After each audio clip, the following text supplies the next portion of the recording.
my birth with my first baby. I have had 4 births since this time, and I really want to go back and reflect on this first birth. I want to tell you, there were some crazy things that happened in this birth. None of them are going to scare you, I hope. This is, like I said, a positive birth story.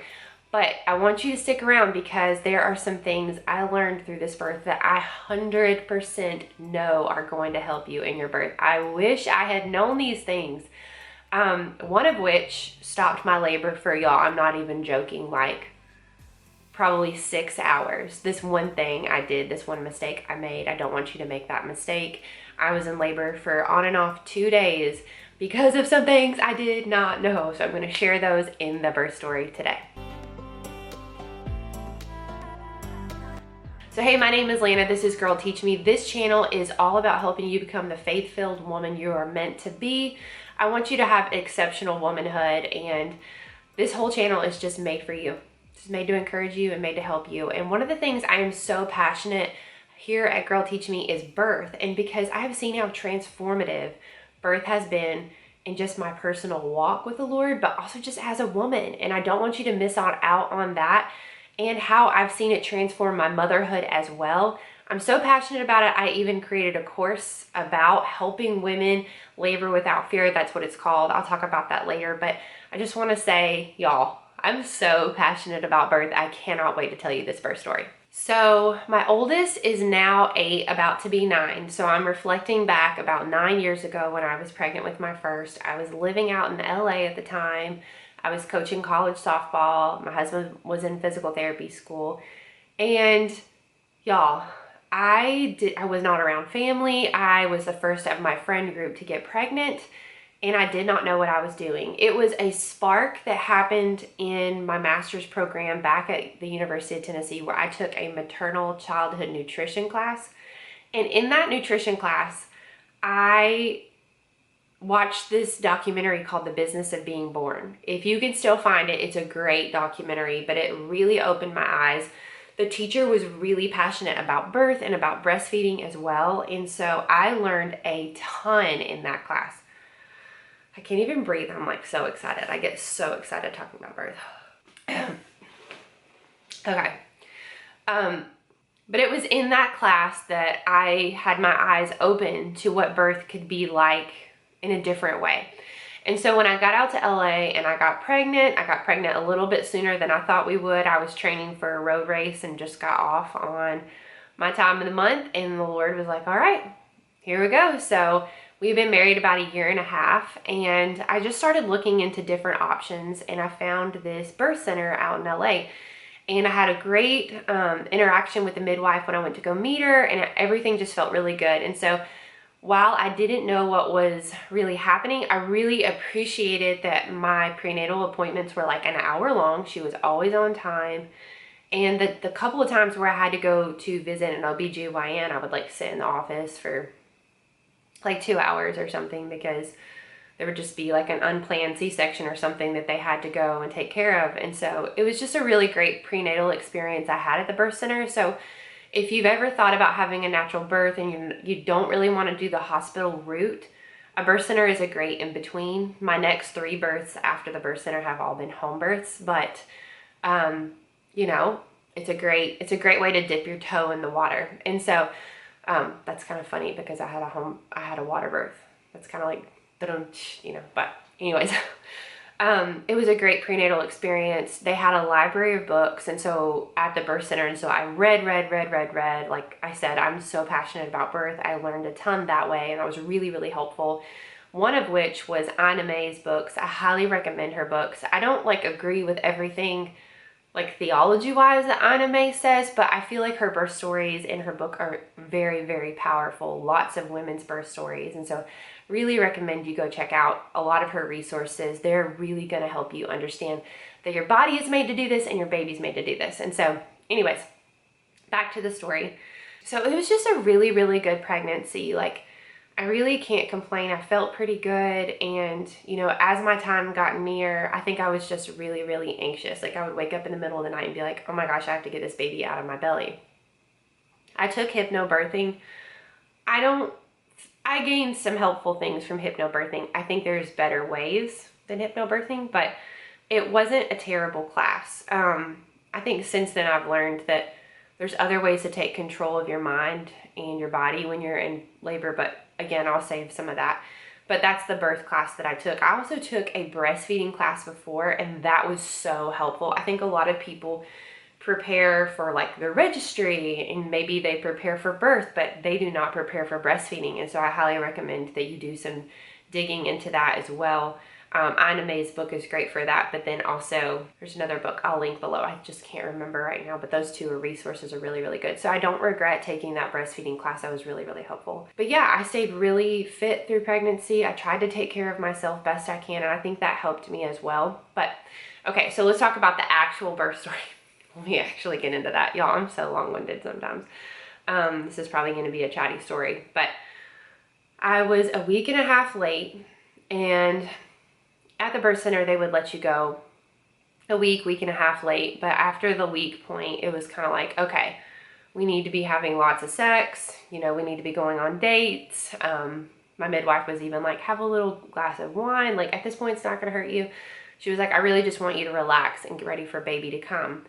And one thing I kind of learned is that if you're waiting on something, like if you're waiting on somebody to come into town, or your body just won't go into labor generally. Like, you have to clear your calendar and all these things. And so I was waiting on my sister to come into town.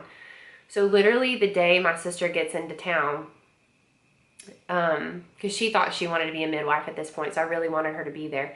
Literally the day she gets into town, we go do this 5-mile hike. Like, I'm like, I've got to go do something vigorous to get this baby out. So we go and do Colby Trail in LA, do this vigorous hike, and my mucus plug comes out like literally after that hike. Like, my leg started like having like a pain rolling down it after when we went to lunch, and it was happening at that point. So I basically induced myself by doing this really hilly hike with my sister, but I think in my mind too, I was waiting on her to get there. So I think hormonally something happened too when she got into town. So I do that hike, and then I think about that evening,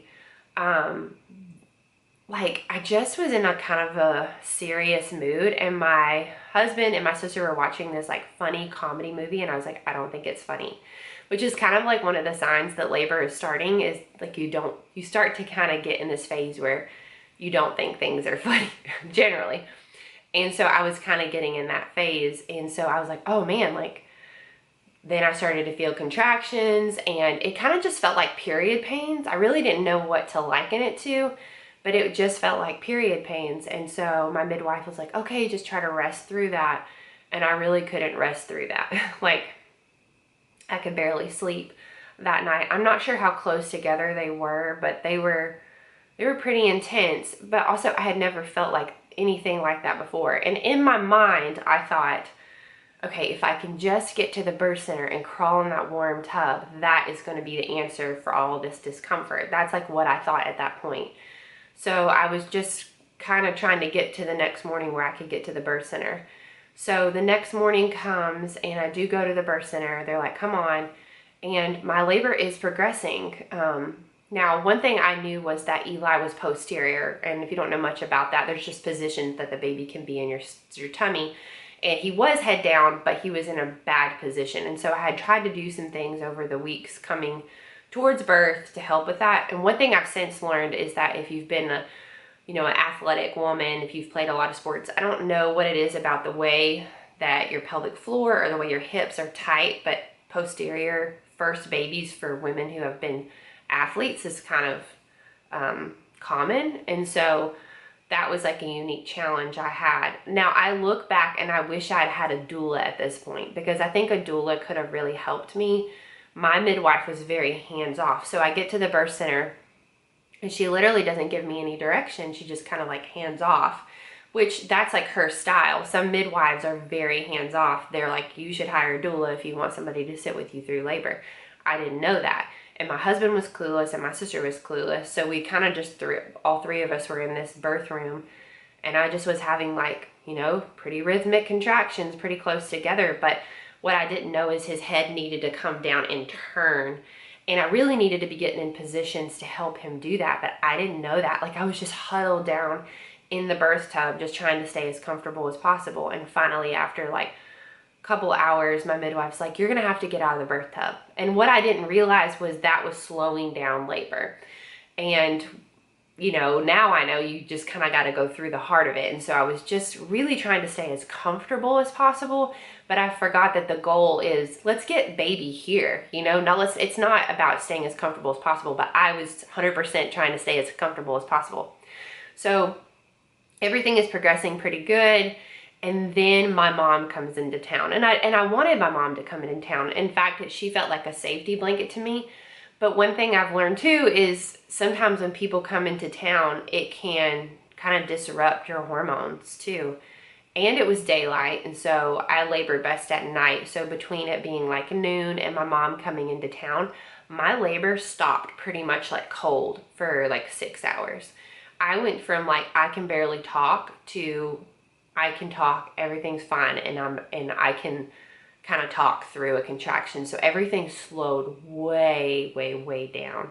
I even had friends stop by the birth center. All of that was a mistake. Like, really, I needed to kind of recluse, and I kind of needed to feel like, you know, so I just made that mistake, and I didn't really know that. And so I think a lot of people get into like hosting when they are in labor, or hosting right when they have the baby, and that could just be a real mistake because it can just throw your hormones off and you feel like you're now host. And so my labor stopped for 6 hours, so we go back to the house. She sends me home from the birth center, which is like a 45-minute drive through LA, which was so discouraging. I'm like, I didn't understand. I'm like, she's like, I think you need to go home and labor. Which, when looking back, yeah, that was the right decision, but I just was heartbroken at that point. One, I didn't have my birth tub to crawl into, but two, I'm so confused because I've already been in labor for over 24 hours. Again, if I had had a doula, she would have been coaching me through exactly what to do. She would have been coaching my husband exactly what to do.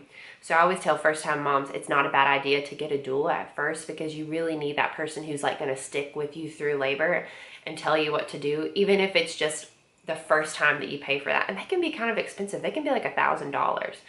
But I kind of wish I had had that. So anyways, we go back to the house, and y'all, I lived in this teeny tiny back house out in California. So my mom and sister are literally staying in the living room. We're staying in our teeny bathroom. There's like no privacy, but they give me a bunch of sleep medicine, and they're like, just try to sleep. So I would literally like lay down for a little bit, and then I would have to stand up and take a contraction, lay back down, stand up, take a contraction. And I was just having a tough time resting. But by that evening, so let me think about that for a second. 24 hours. So I went home, I rested through that night as best I could, but I was like up and down with contractions, up and down with contractions. My mom was so exhausted, my sister was so exhausted. They were all like taking shifts, and I would just basically I felt like I needed to be standing up to take a contraction. So, you know, that next morning, we try to eat a little bit, and then we go back to the birth center, and I'm basically there all day. And I just was so exhausted. Like, I was eating throughout labor, which I think is so important, because, you know, if you were trying to run a marathon, but you had no gel packs that you were eating, no Gatorade, no water, no snacks, you would just really run out of fuel. And that's what it's like when you try to labor without any sustenance. And so it was really good that I was eating and drinking and trying, but I just was at this point where I was so exhausted. And I didn't understand that I needed to go through discomfort. I needed to get in certain positions to help him come down. And also, you never birth your first baby twice. And so it's just a longer process at times for that pelvis to open up. And it was for me. It just took time. But like I said, I was trying to stay comfortable, which didn't help me out either. But I got to this point probably at like 4 p.m. after 2 days of laboring, y'all, where I just was like, I cannot go on. I just cannot go on. I am so exhausted. Like, never in my mind was I thinking transport me to the hospital. Like, I didn't want to be in the hospital. I felt safe where I was. I just was doubting my ability to do this. Like, I thought, oh, surely I'm an athlete. I'm strong. I'm a strong woman. I can do this. But really what I needed to come to was the end of myself. And I had never clearly seen the end of myself like I did that day. It was just this megaphone of, of discomfort where I couldn't handle it on my own. And it was just this moment where I just fell in the bed and I was like, Lord, I cannot do this. I cannot do this. Like, I was so defeated. I was so tired. And so clearly into my spirit, I felt the words come to me, and it was like, I will never leave you, and I will never forsake you. I will never leave you as an orphan. And that was so powerful for me. It was so powerful for me. And instantly I felt like I saw, I don't want to say it's like a spiritual vision, but I felt like God was inviting me out on the water, like he invited Peter out on the water to walk with him. When Jesus asked Peter, get out of the boat and walk with me, I felt like he was outstretching his hand and saying, Lana, you got to get out of the boat. Like, you're staying in the comfort. You're staying where it feels safe. We're going to have to walk on water that you have never been on before. And that is the thing that thrills me more than anything about labor, because it is the moment that you just have to surrender. You just have to get to this point where you're like, I can't do it by myself. And for so many of us, we've lived in a comfortable life. We've had a lot of means, and we've never really faced anything that we couldn't do on our own. And I love labor because it is something that you just really can't do on your own. You have to call upon the help of the Lord. And I got up with like new resolve. I was like, okay, Lord, let's do this. You won't leave me. You won't forsake me. And I'm going to trust you, and I'm going to step out. And about that time, my midwife came in and she said, okay, Lana, we're going to get in some uncomfortable positions. And really, she was in another birth room helping this mom who was kind of struggling. And so that she was getting a lot of the attention, which it sounded like she needed it. But I felt like I was kind of left alone. And so I actually was really relieved when she came in and she was telling me what to do. But she put my foot up on a chair. And so I've got one foot on the ground, one foot on the chair. And she's like, I don't want you to move for 30 minutes. And so she put me in these really weird positions, and I had to hold it for 30 minutes. And y'all, I'm having contraction on top of contraction. Like, I can't talk through them. And so this is pretty intense. And then she comes back 30 minutes later, and I'm like, okay, I can get out of the position. She's like, now we're going to put the other foot on the chair. I'll be back in 30 minutes. And I'm just like, I don't think I could have done it if just prior the Lord hadn't like given me that assurance and that strength. And so then she was like, okay, we're going to get on the bed and we're going to do another position. And I'm like, all right. But y'all, it was in about 4 hours that I was so close to holding my baby. But before I jumped there, it was 2 hours later from that point that she tells me, okay, it's time to get in the birth tub. So I get in the birth tub, and she's like, okay, I think it's time to start pushing. I didn't really know the sensation of, now I know it's like, you feel like the urge, you just have to push. I think I was pushing. I don't know if I was pushing before I was ready. I'm not sure, or if it just really did take that much time. But they had to break my water because the bag was kind of like getting his head. I think it was blocking his head from really coming down. So I was scared for them to break my water. You can't feel a thing. They break my water. I'm in the tub, and I pushed for about 2 hours, which sounds horrible, but it was great. I had some midwife assistants who were just so wonderful. They were like in there, like lubing, as I'm pushing, and really keeping me from tearing, and just telling me keep, hush tones, not like when you're pushing, you want to be like, because like my face is really tight. You just want it to be nice and relaxed. But they were helping me have hush tones. They were gentle. They were motherly to me. And I'm so grateful to have, caretakers that were like that. The lights were dim. It was like twinkle lights. I was in a beautiful birth tub. The water was warm. I had, 2 women around me telling me what was true, telling me I could do this, even putting their hands on me and showing me where to push. Because if you've never pushed before, you don't really know how to push out of your vagina. You know how to push out of your booty hole. But to have someone like put their hand right by your vagina and be like, push here, that is very, very, very helpful because it's like a signal for your body on where to direct the energy.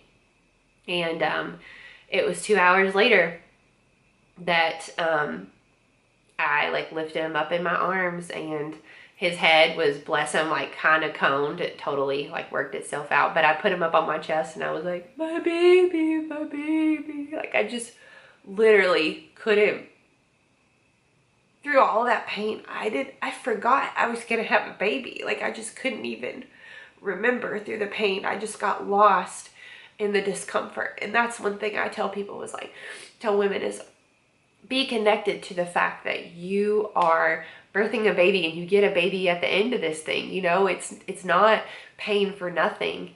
And one thing I love too is somebody said like when you're birthing, the maiden can't, but the mother can. And there's like this transformation that happens.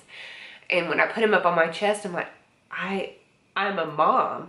Like, I'm a mother. Like, my baby, my baby. And I wasn't a YouTuber at that point. I really didn't even put any pictures whatsoever on social media. So I have very few pictures, very few videos. But like the couple that I do have, there is one where I'm just like so exhausted, but I'm like, my baby, it's so worth it. Like anything you can ever go through in birth and labor is always worth it to have your baby. And yeah, it's been the best ride. Like I love being a mother so much. And I think if you have the desire to be a mother, it's a beautiful desire. And if you're about to become a mom for the first time, I'm so excited for you. Like it's the hardest but most beautiful thing in the world. And it's such an honor to become a mother. And I just really am so excited for you. It's worth anything that's to come. So afterwards, you know, I got up, I got a quick shower, they settled me in, and we tried to get Eli to breastfeed, and then they checked me down there, and praise the Lord, I didn't tear. And even if I had torn a little bit, they were just going to give me, you know, a little bit of stitches and things like that. But I think it really helped to not tear by being in the water. That helps my skin stretch out. Also, to have somebody not just telling me to push and push and push and push, but to actually be in there lubricating, telling me, okay, push hard, okay, now wait. And they were just really helping that skin to stretch out. And I think that's one thing that can be hard when women have epidurals is there's none of that. You're just pushing and blowing through skin. And so I really don't regret doing it that way. And all of that gave me confidence later to have home births. But if you're thinking about going natural, you can do it. I'm not saying it won't be challenging. I actually have a post that I just put up on Instagram, and it's 7 transformative things that I've learned from natural birth, both for life and for motherhood. And so go check out that post. You know, it's just like birth keeps teaching me. There's been so many lessons I've learned. And so I don't even think birth is just for that moment, but there's so many life lessons, and I wouldn't want you to miss out on that either. So yeah, go send me a DM over on Instagram. If you just even DM me birth, I'll send you some free resources that can help you. And if you're pregnant and you just want this kind of birth where you are totally surrendered and you're not scared of birth, I want to teach you how, I want to show you how, and I can do that in my course. It's the things I really wish I knew the first 2 births, but kind of didn't figure out to my 3rd and my 4th birth. And it's been really helpful for the women that have taken it, and I would love to help you as well. But even if you're not down to buy a course right now, let me send you some free resources because you know, we are all in this together. As women, I feel like we used to come together and tell collective birth stories, and we were there at each other's births, and we were, you know, just, there was so much communal love and help around birth that just doesn't exist anymore. And I want more women to come back together and talk about birth. And even if birth didn't go the way you wanted to, there can be so much healing by telling stories. And so I want women to rally together and help each other with birth again. And so it's just something I'm really, really passionate about. I'm going to be doing the rest of my birth stories here on YouTube. I have a older version of Sunny's birth. That's my 4th baby's birth. But y'all, I'm pregnant for the 5th time, and so I want to bring y'all along on that journey too and share a lot more pregnancy stuff, a lot more resources for you as I walk through pregnancy. I am almost 16 weeks at this point, and I'm going to be sharing as much as I can as I prepare to birth this baby and even as I birth this baby. So I just hope you'll follow along on that journey and that I can be a help to you, mama, as you walk this road through pregnancy, birth, but even after. And I've got a lot of videos to help you with new motherhood, but also just motherhood in general. I also homeschool, so if that's something you think you want to do in the future, I've got resources for that. So I hope you hit subscribe. I would love to have you here. I really would. And I'm going to link the next birth story here if it's out. If not, I'll link Sunny's birth story. And yeah, let's hang out again soon. From generation to generation, passed down through every age, there's a story of a Savior whose love will never